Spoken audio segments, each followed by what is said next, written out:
මෙන්න මේ වීඩියෝ එක දැක්ක ගමම මට හිතුණා ඔයාලට ලස්සන ඉංග්‍රීසි ප්‍රේසස් කීපයක් උගන්වන්න හොඳම අවස්ථාව කියලා. මුලින්ම මේක පොඩ්ඩක් බලමු. දැන් අපි ජීවත් වෙන ස්ටයිල් එකක් තියෙනවානේ. අපේ ආර්ථිකය මෙහෙම බුග්ගාලා වැටුනහම අපේ ලයිෆ් ස්ටයිල් එක බිමටම වැටුණා. අපේ ලයිෆ් ස්ටයිල් එක බිමටම වැටුණා.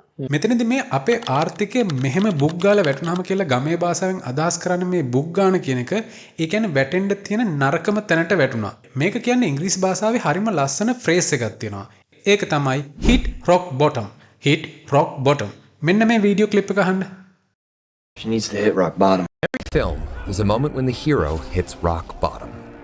I really thought I just hit rock bottom. One minute I'm on top of the world, and the next I'm at rock bottom. Yep, and you know what's great about hitting rock bottom, Eddie?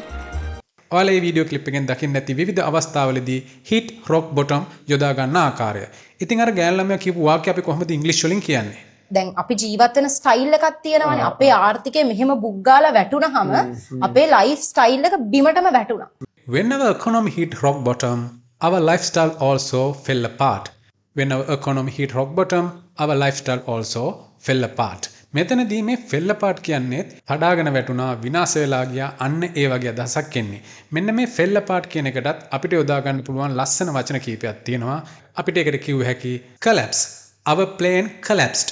අපේ plane එක කඩාම් වැටුණා. Ruin. The crisis ruined many families. මේ crisis එක නිසා, මේ අවපාතය, මේ ප්‍රශ්නය නිසා ගොඩාක් families විනාශ වෙලා ගියා.